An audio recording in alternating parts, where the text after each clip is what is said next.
श्री स्वामी समर्थ मैत्रिणींनो, आज आपण बघणार आहोत राजस्थानची फेमस दाल बाटी।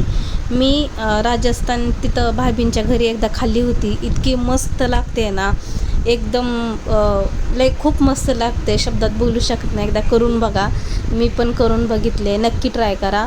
आणि इतकी आरोग्यासाठी पण चांगले आहे, कारण खूप प्रोटीनच्या डाळी असतात आणि तुपाचा वापर भरपूर असतो ह्याच्यात, त्याच्यामुळे शरीरासाठी पण चांगलीच आहे ही बाटी। आणि इतकी मस्त लागते ना, एकदम राजस्थानसारखी झालेली आहे। त्याच्यासाठी मी इथं 4 प्रकारच्या डाळी घेतलेत। हरभऱ्याची डाळ, मुगाची डाळ आणि तुरीची डाळ आणि अजून एक डाळ घेतली। आणि मग त्या 5 डाळी धुवून घ्यायच्या आहेत।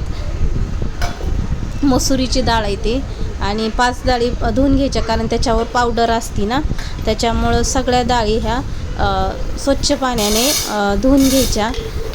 डाळीत किती प्रोटीन असते ते आपल्या सगळ्यालाच माहिती आहे, त्याच्यामुळं शरीरासाठी ही डाळी चांगली आहे, खूप चांगल्या असतात। त्याच्यामुळं ही डाळी आता धुवून घ्यायच्या आहेत आपल्याला स्वच्छ पाण्यानं, 2-3 पाण्यानं धुवून घ्यायच्या।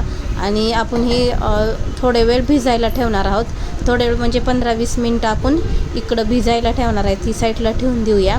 इकडं मी बाटी मळण्यासाठी जे बाटी करणार आहोत गव्हाच्या पिठाच्या, त्या बाटी करण्यासाठी इकडं 3 वाटी मी गव्हाचं पीठ घेतले, म्हणजे छोट्या वाटीने 3 वाटी आहे। आणि 1 वाटी रवा घेतला आहे, आणि थोडंसं सोडा आणि चवीपुरतं मीठ आणि थोडंसं तूप घेतलं आहे जे त्यात टाकण्यासाठी। आणि इकडे मी गव्हाचं पीठ टाकले, थोडंसं बारीक रवा हा बारीकच घेतला जेणेकरून लवकर फुगेल।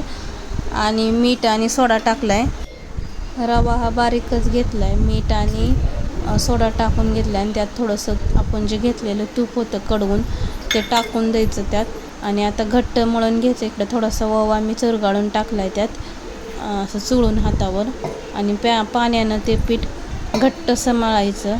बाटी थोडी बाटीच्या ह्याला पीठ हा घट्टच असतं, असा गोळा बनवून घ्यायचा आपण।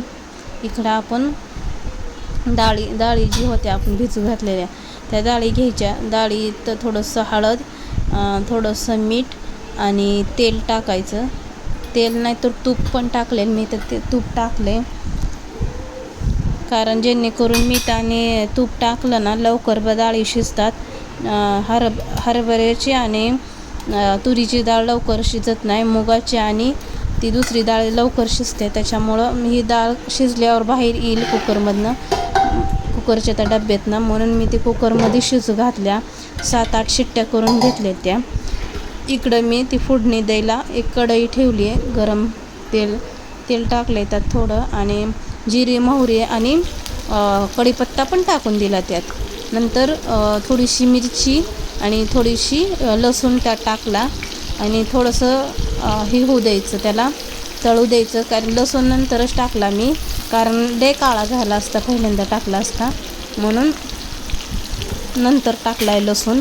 असं परतू द्यायचं, थोडंसं मिक्स करायचं त्याला। आणि मिक्स केल्यावर थोडासा कांदा टाकायचा, टमाटर लास्ट टाकायचं, कारण लवकर टमाटर शिजतं आणि लवकर मिक्स होतं, त्याच्यामुळं टमाटर उशिराच टाकायचे। आणि सगळं हे सामान टाकून थोडंसं मिक्स करून घेतलं आहे त्याला। आणि मिक्स करून घेतल्यावर त्यात असं थोडंसं ब्राउनी कांदा झाला ना, मग टमाटर टाकून द्यायचं। त्यात 1 कांदा, 1 टमाटर, थोडं लसूण, जिरी, मोहरी आणि कढीपत्ता असं टाकलेलं आहे।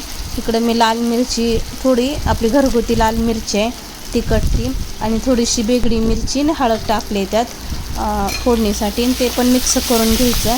आणि जे आपण डाळी शिजलेलं वरण होतं ते वरण त्यात हे करून द्यायचं, टाकून द्यायचं, आणि थोडंसं मिक्स करायचं। मिक्स केल्यावर कलर पण बघा तुम्ही किती मस्त आला आहे।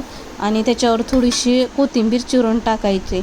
लय घट्ट पण नाही आणि लय पातळ पण नाही, अशी आपली डाळ करायची बाटीवर खायला। आता इथं एक उकळी येईपर्यंत बारीक गॅसवरच ठेवायचं याला। एक उकळी आली की मग नंतर गॅस बंद करून ठेवायचा, नंतर इकडं आपण जी ही केली होती बाटीसाठी कणिक मळली होती, ती पण चांगली मोडलेली आहे, ती बाटी करून घ्यायची, अशी गोल गोल करायची, आतून अशी पोकळच ठेवायची, जेणेकरून ती फुगून चांगली शिजेल।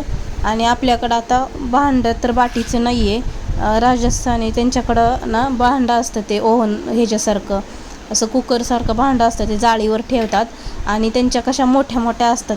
आपल्याकडे एक चपातीचा उंडा असतो ना, तशी त्यांच्या बाटी असती, तसे गोळे त्यांनी ठेवतात आणि बारीक गॅसवर असा मस्त वाफेवर भाजल्याने भावतात. त्यांच्या गावाकडं तर असं राखेत आपल्या ह्याच्यात भाजतात, मस्त आरावर भाजतात त्यांच्या इकडं तर.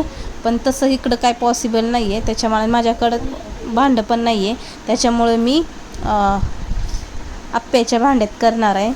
म्हणून छोटे छोटे गोळे केलेत मी त्याचे आणि मस्तपैकी असं हे करून घेतले. बाटी पूर्ण 4-5 बाट्या करून घेतले त्या अशा. आतून आपण पुरणाला कसा उंडा भरतो तसा भरायचा आणि आतून पोकळच ठेवायचे आणि अशी वरनं फक्त तोंड पॅक केल्याने करायचं. आणि आपण आता इथं हे करून घेणार आहोत, बाटी भाजून तुपात ही करून घेणार आहोत. इथं मी गॅसवर आप्याचं भांडं ठेवलं आणि तुम्ही बघू शकता त्यात तूप टाकले आणि अशा प्रकारच्या बाट्या त्यात ठेवून दिल्या त्या.